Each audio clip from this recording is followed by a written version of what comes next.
Good morning, my fellow yogic travelers. I'm mighty glad to be alive today, and I hope that you are too as we continue to live, laugh, love, learn, linger, and live the life we love. It's Thursday, so it's my little story day. Today I'm going to do a more extended story. It's called The Gnome from Grimm's Brothers. Once there was a king who had a beautiful garden, and more than anything else in the garden, he had these fantastic apples. He loved them so much, he numbered them, he counted them, and he put a curse on them, saying, anybody who takes any of these apples without my permission, they'll be immediately cursed and go 100 fathoms underneath the ground. Well, that's what he said. Anyway, he had 3 daughters, and they were in the garden, and the youngest, who was like, the wildest one, said, let's have one of these apples. They're delicious. And the other 2 said, no, Dad. He said, we shouldn't. He's our father. He's not going to curse us. So she took the apple. She took a bite. It was delicious. She gave it to her sisters, and as soon as the 3rd one had a bite of it, immediately they went 100 fathoms on the ground. Nobody knew where they were. So when it came time for dinner, the king was freaked out because where were the daughters? And he sent everybody all over the castle, all over the grounds. They couldn't find them. He put out an APB on them, said, anybody who can find my daughters shall marry one of them. Well, that's how it went. Anyway, no one could find the daughters. And so 3 brothers, 3 huntsmen, they went out also. The word went out to the whole kingdom, so they were out there. And they were looking for a long time or a short time, whatever time it takes in these stories. And they came upon, in the forest, a cabin. And they knocked on the door, no one was there, but the door was open, and they looked in, and there were 3 meals piping hot, as if it was prepared for them. And they looked at each other. This is strange, isn't it? Probably an enchanted castle, huh? Anyway, they said, well, let's stay here and make this our base, and if the owner comes back, whoever's living here will apologize, and we'll take it from there. And no one came back, so they stayed there. Anyway, the next day they decided, all right, how are we going to do this? So said, well, the oldest brother's going to stay, and you guys, you go out and you'll search, and I'll hold the fort. So the middle and the youngest brother went out. The oldest guy is there, and all of a sudden, a knock is on the door. He opens it, and there's a little mannequin. And the mannequin says, excuse me, I'm so hungry. Can you share a piece of bread with me? So the oldest brother cut off and the bread. He handed it to the mannequin. The mannequin dropped and said, oh, I'm so sorry. Could you pick up my bread for me? So the oldest brother bowed down, and as soon as he did it, the mannequin took out a cudgel and beat him black and blue and left. Well, when the 2 other brothers came back, they saw he didn't look so good, but they didn't say anything because it wasn't a very communicative family. Anyway, the next day, the 2nd brother went out, and he didn't fare any better. The same thing happened. The mannequin came, asked for bread. He gave him some bread. He dropped it on the floor. He asked him to pick it up. He bent down, took out a cudgel, beat the 2nd brother black and blue. Well, that night, the 2 brothers got together, and they looked at each other. Same thing happened to you? Yeah, he says, don't tell our younger brother, who they called Dumb Hans. They hated him. They thought he was so stupid and had no worldly sense. So they were hoping that he would get a beating too. So the 3rd day, those 2 went out. The younger brother stayed. The mannequin came again, knocked on the door, asked him for bread. Younger brother cut a piece, handed it to him. The mannequin dropped the bread. He said, would you pick up my bread? And the younger brother said, if you won't pick up your daily bread, no one else will do it for you. And then he took out his own little stick and he beat the mannequin until the mannequin said, okay, I'll tell you where the princesses are. He said, all right, now we're getting somewhere. So he took them to this well, and he said, they're down there in this well, and in each of the 3 rooms you'll find there's going to be a princess with a dragon with 9 heads and 5 heads and 4 heads lying on their laps, and they'll be delousing them. You got to go in there and cut off their heads, cut out their tongues for proof that you killed the dragons, and then what you're going to do is you're going to have this basket that they're going to lower you down in. And then you ring the basket when you pull the princesses up, and they'll bring you up, and that's how you'll know. But don't trust your brothers. Just remember that. So he said, thank you very much. So he went back to the house, and the 2 brothers thought that he'd be beaten black and blue, but he wasn't. He looked fine. He says, listen, this is what happened with the mannequin. He took me and he showed me where the princesses are, and this is how we're going to save them. Well, the 2 brothers were green, livid with rage, anger, jealousy, but what could they do? So they went with him. They got to the well. They made this basket, and they said, okay, we'll start to lower it down, and when you're there, ring the bell, and then we'll bring you up. So the oldest brother said, I go first. So he went down, but he was really a scaredy cat. So as soon as he was in the dark, in deep woods, he says, pull me up, pull me up. So he went up. Then the middle brother went down, and then he didn't do any better because he wasn't scared of the dark, but he was claustrophobic. He didn't like being, he said, pull me up, pull me up.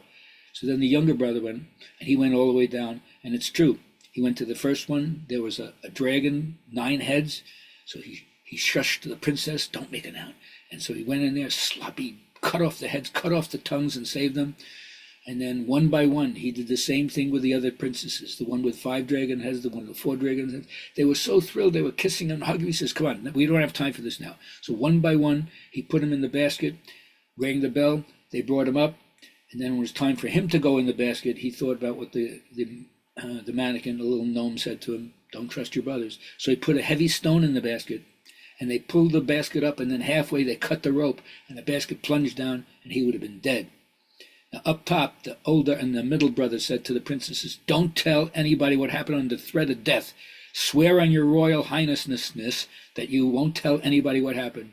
And they swore, and so they left, and they took him back to the castle. Now, meanwhile, the younger brother was stuck down in this place, and what could he do? He didn't know how to get out. There was no exit, so he kept walking back and forth, and as he was doing it, he noticed there was a flute up on the wall. I said, what's the flute doing down here? Who'd we want to making music and feeling so merry when they're down in this dungeon? So he kept on walking. He walked so much back and forth that he polished the stones underneath his feet smooth. And then, again, long time or short time, whatever time it takes in captivity, he said, oh, what the heck? So he pulled the flute off the wall, and he put it to his mouth, and he played a note, and as soon as he played a note, there was a gnome. And he played another note. There was another gnome. And then he did just like in Deliverance. Gnome, gnome, gnome, gnome, gnome, gnome, gnome. The room was filled with gnomes. And they said to him, so what do you want? He said, I want to get out of here. So they all grabbed him by a hair of his head, and in a thrice, they pulled him up to the top. So immediately he ran to the castle, and by the time he got to the castle, they were already starting the wedding ceremony. But as soon as the princesses saw his face, they fainted away, and the king said, throw him in the dungeon. And then when the girls revived, he said, what happened? Who is this guy? They said, oh, Daddy, we can't tell you. He says, what do you mean you can't tell me?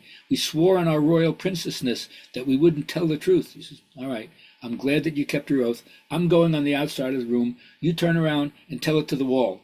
So that's what the princesses did. They told it to the wall, and that way they didn't break their promise by telling it to anyone. The king knew the truth.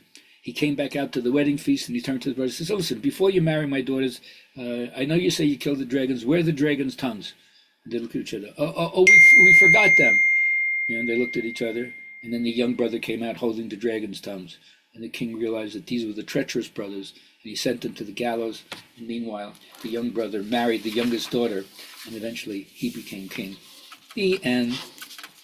All right, thanks for indulging me. I love telling those old stories. Hope you got something crazy out of that. Anyway, journal people. Let's go over this quickly. What do you want to get from the teaching? Every day when you listen in, what are you hoping to find? Clarity, calmness, vision, righteous anger, not self-righteous anger. You let me know. Discuss it inside yourself. Elevate the conversation with your friends. Will you tell me, and I'll tell you what's going on for me as well. All right, my teacher, BKS Iyengar, says yoga is an unbelievable discipline. It navigates between psychology and religion and tries to interface with the current cultural kaleidoscope in whatever country it finds itself in. But you have to be eager to assume responsibility for this if you're going to get its inevitable benefit, which means you got to be a healer to assist this process, first within yourself, and maybe you'll be able to do good for other people. But first, position heal thyself. But you got to be savvy about the things that are going on within you that currently maybe you're ignorant about. Because everybody has unconscious channels, habits that can blow our ego structure to bits. But without the proper transformers, the chakras as they would say in yoga, and the right amount of insulation, you have to not open yourself to every single negative experience. You have to contain it. Otherwise, if you don't, it'll overload your system and blow your circuits and destroy you. You have like an ego meltdown. Next thing we always say is that you got to get real about your own family situation. Even if it wasn't tremendously traumatic, there are always things that are unfinished business. No blame to the parents. No parent is perfect. Otherwise, you'd stay home your whole life. Right? So stop being cheerful about anything that happened that you're in denial about or you're trying to avoid. Really important to go into the ashes of the past so you don't unconsciously carry it forward with you. But the important thing about studying mythology, whether it's yoga or any other mythology, it takes you beyond the family. And it'll give you more than that, not just taking you out of the family. It'll connect you to a wider family of affiliation. So Like it's like visiting the doctor. You're not really interested in what's right with you. It's not a question of what could be right with you. The question is what might be wrong with you. That's where the healing is going to come. So once you understand this, the healing is your narrative, the story you tell yourself. So there's nothing wrong with you except the thoughts that you continue to entertain in your own kind of narrative loop. So frequent mental catharsis is necessary, whether in sitting, in silent meditation, good discussion, in therapy, 12-step program. You got to clear your mind. Silence is one of the best ways to do that. And then you can come back into articulating what you've been thinking and get feedback from other people. Once you realize your words have profound suggestive power and that there's healing in the very saying of them, find the words that make you feel fresh and that send you out renewed. So give thanks in advance for any kind of healing or peace of mind that you get.